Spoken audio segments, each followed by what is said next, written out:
Halo teman-teman, kita jumpa lagi dengan saya di Rayuli Channel. Salam sukses buat kita semuanya dan doa terbaik dari saya buat teman-teman. Semoga diberikan selalu kesehatan, sehat-sehatnya, diberikan rezeki yang melimpah dan dilancarkan segala aktivitas rutinitasnya teman-teman. Serta kita doakan ya supaya kita dan semua keluarga besar kita dalam lindungan Tuhan Yang Maha Esa, sehingga kita dijauhkan dari segala musibah dan mara bahaya. Amin, amin, amin. Doa kita bersama ya teman-teman. Oke teman-teman, di kesempatan kali ini saya mau bahas sedikit mengenai dinamo ampere ya, atau dinamo cas atau alternator untuk mobil Mitsubishi L300 diesel ya teman-teman ya, atau berbahan bakar solar. Nah mungkin buat teman-teman yang ada masalah tentang dinamo ampere mobil ya, mungkin sekarang lagi alami permasalahan atau barangkali hanya ingin tahu saja ya, di sini saya membantu ya teman-teman untuk memberikan informasi bagaimana caranya ya kita misalnya menganalisa sekiranya ada permasalahan di dinamo ampere ya atau alternator. Nah teman-teman, jadi itu yang mau saya bahas di beberapa menit ke depan ya. Jadi teman-teman yang mungkin baru pertama kali bergabung di channel ini ya, saya mau ucapkan selamat datang dan jangan lupa teman-teman juga untuk bantu-bantu subscribe ya ke channel ini. Tolong bantu subscribe dan jangan lupa hidupkan juga notifikasinya. Dan buat teman-teman saya yang sudah setia terus untuk mendukung support channel ini ya, saya ucapkan banyak-banyak terima kasih buat kalian semuanya. Oke teman-teman, jadi di sini saya akan jelaskan kepada teman-teman ya, pelan-pelan aja ya. Kita tahu bersama ya teman-teman ya, bahwa dinamo ampere ini atau kata lainnya alternator atau dinamo cas ya, yang umumnya kita sebut ya teman-teman ya. Tugasnya ini kan adalah untuk menyuplai arus listrik ya, atau ngecas gitu ya ke aki mobil kita.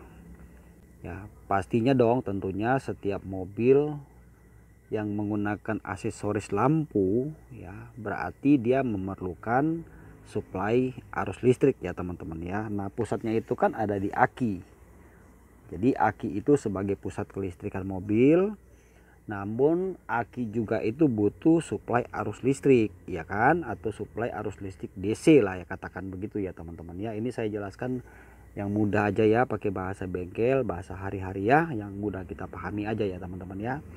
Nah, jadi tugas dia adalah untuk menyuplai arus listrik ke aki supaya aki itu tidak nanti tekor ya kan, sehingga nanti tidak bisa start ya kan, mobil tidak bisa di starter. Nah, dinamo ampere ini terkadang seiring berjalannya waktu mulai terjadi yang namanya kerusakan ya teman-teman ya, itu sudah pasti karena komponen mesin mobil itu ada waktunya untuk diadakan pemeriksaan rutin ya, atau kita mesti ngecek apa aja nanti, bukan hanya dinamo aja ya, banyak bagian mesin ya, baik itu eksternal dari mesin atau internal mesin ya, pasti kita harus mengadakan pengecekan rutin karena ada waktu, ada masa di mana dia akan rusak ya kan. Nah jadi dinamo ampere ini ya, di mobil kita itu kan di indikator ya atau lampu tanda peringatan itu kan ada gambar aki ya kan, saat kita memposisikan kunci kontak di posisi on atau IGD ya, setelah lewat ACC kemudian IGD baru kan start ya. Nah pada saat IGD itu kunci kontak on, lampu panel kan semua hidup itu ya, gambar aki nyala, gambar oli nyala, handrem nyala dan lain-lain ya nyala. Nah sesaat setelah mesin itu di starter ya, dan kemudian mesin itu hidup, maka dinamo ampere ini akan berputar sekaligus dengan yang lainnya, apakah water pump, apakah AC ya, kompresor dan lain-lain ya, itu akan berputar ya. Mungkin power steering ya kan, pompa power steering akan semuanya berputar termasuk si dinamo ampere ini ya teman-teman ya. Ini kan pasti dia muter ya, ini kan ada fan belt di sini kan, dia mutar. Nah barulah saat itu lampu di panel yang tadinya nyala harus segera off ya, atau harus segera mati ya kok ya, iya dong ya, bener ya. Nah itu menandakan atau memberitahu kepada kita bahwa dinamo ampere ini, dinamo cas ini sudah bekerja ya kan, sehingga kita merasa tenang. Oh iya benar, lampu peringatan sudah mati, berarti dinamo ini sudah bekerja dengan baik ya. Namun apa yang terjadi ya teman-teman ya, suatu saat atau suatu ketika gitu ya, tiba-tiba si lampu indikator itu tiba-tiba nyala ya. Tadinya mati kan. Nah, pada saat kita lagi nyetir tiba-tiba nyala lampu gambar aki itu kan. Nah, pasti dong kita bingung ya, ini kenapa nih kok tiba-tiba nyala ya kan. Nah, itu sudah menandakan ciri ya bahwa ada permasalahan di dinamo ampere ini. Nah, yang mesti kita cek ya, karena itu sudah ada indikasi beberapa ini ya, sudah secara tidak langsung memberitahu kepada kita bahwa sudah mulai ada permasalahan kan di dinamo ampernya itu. Nah teman-teman ya, kita mulai ngecek pertama kali yang paling gampang ya, kita ngecek itu kita lihat dulu fan beltnya di sini. Ini kan ada fan belt di sini ya. Nah fan belt itu jangan sampai kendor ya kan, supaya ini berputar dengan baik.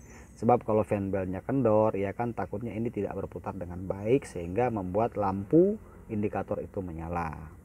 Itu yang pertama yang paling gampang ya teman-teman ya. Nah selanjutnya kita juga bisa mengecek ya teman-teman ya, setrum yang ada masuk di sini. Coba lihat di sini kan ada dua terminal ya, jadi dia ada dua di sini, satu dua, satu lagi ini kabel utama ya. Ini kabel utama dari aki plus langsung masuk ke sini tanpa melalui sikring atau melalui kunci kontak, jadi langsung ke sini ya dari aki plus. Nah di sini kan ada dua nih, lihat. Nah, ini harus ada satu di sini kunci kontak ya. Jadi strum kunci kontak harus masuk sini satu, ya kan? Baru satu lagi ini ke indikator yang ada di speedometer ya, teman-teman. Jadi kita nanti gunakan tes pen DC untuk mengecek listrik di sini. Kalau di sini nggak ada, kita cek di sikring ya, fuse boxnya. Takutnya ada yang putus atau kotor. Nah, namun misalnya semuanya itu sudah benar ya, nggak ada masalah di situ, terpaksa kita kan berarti sudah positif dong, kita harus membongkar si dinamo ampernya. Nah pada saat kita mulai membongkar dinamo ampere ya teman-teman ya, umum yang terjadi itu adalah karbon brush ini yang sudah habis. Ini ada karbon brush kan, nih ini umum ya. Ini kan nanti terpasang dia ketemu sama angker ya teman-teman di sini ya, masuk ke dalam sini. Nah maka ini dia akan terhubung di sini, terkoneksi di sini ya teman-teman ya, sebagai penghantar arus kan. Sini satu, di sini satu ya kan. Jadi karena ini berputar terus, si karbon brush ini nanti lama-lama bisa habis atau bisa kemakan sebelah, tidak rata ya teman-teman ya. Terus nanti pada saat kita sudah membukanya, kita harus mengecek juga ini ya teman-teman ya. Ini kadang-kadang kemakan nih kuningannya ini ya. Nah, ini kalau kemakan sudah dalam gitu ya teman-teman ya, berarti kita tidak hanya cukup mengganti coolnya saja ya kan, ini juga bisa kita ganti ya teman-teman ya. Jadi ini bisa kita ganti, tapi harus di tukang dinamo ya kan, karena dia ada alatnya segala macam. Kemudian faktor lainnya bisa karena IC ya. Kalau IC ini bermasalah, maka itu juga tidak bisa ngecas ya. Atau bisa juga karena dari dioda ya. Kalau kita lihat di balik sini, coba teman-teman lihat. Nah, itu kan ada beberapa dioda yang warna hitam di bawah itu ya. Nah, ini bisa juga terjadi putus ya teman-teman ya. Ini ada beberapa ya. Nah, kemudian faktor yang lain lagi bisa karena gulungan angker ini putus ya. Ini kan di sini ada gulungan di dalam ya teman-teman ya. Nah, kemudian di sini nanti dia terhubung ke sini satu, ke sebelah sini satu ya kan. Nih ada sini satu, lihat ya. Ini satu di sini, satu di sini.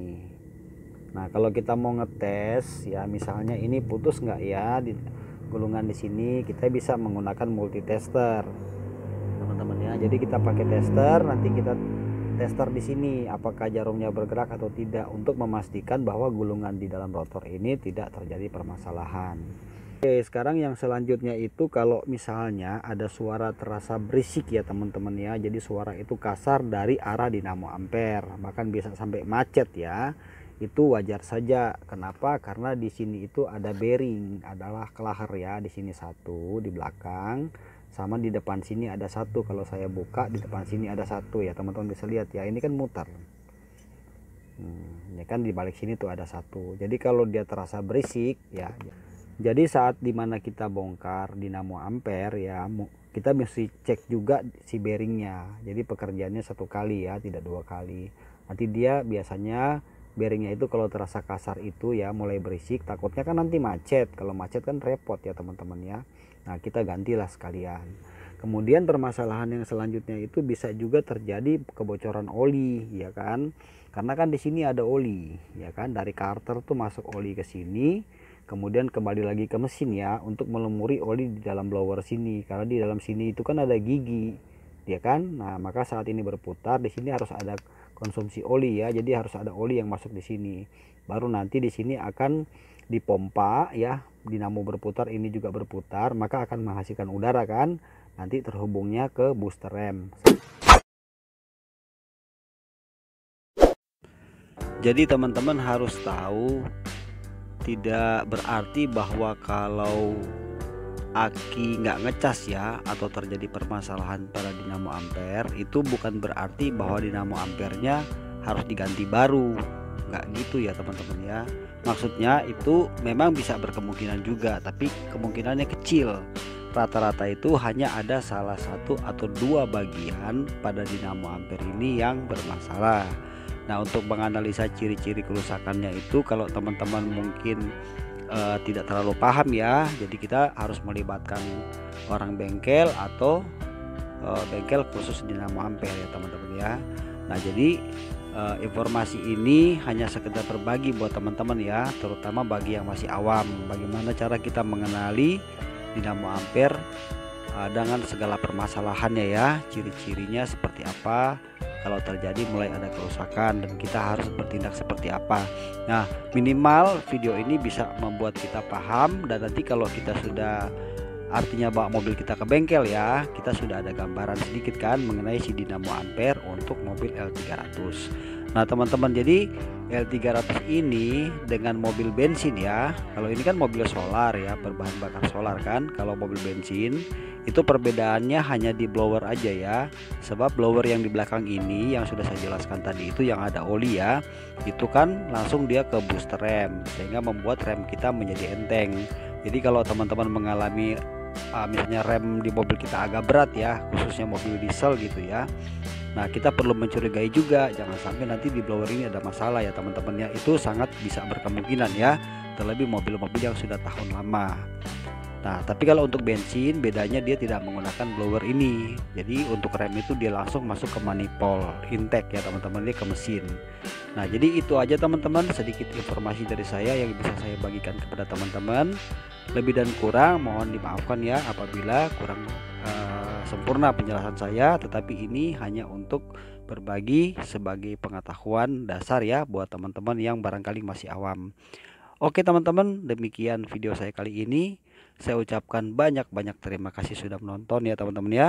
Nanti kita akan jumpa di lain waktu dan kesempatan, dan kita akan jumpa di video-video saya berikutnya.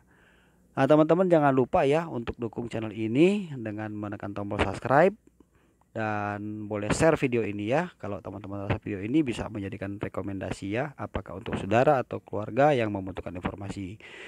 Oke teman-teman, akhir kata saya ucapkan salam sukses buat kita semuanya. Tetap selalu sehat ya teman-teman ya, dan pakai masker kemanapun kita pergi. Terima kasih, sampai jumpa lagi di Rayudi Channel. Bye.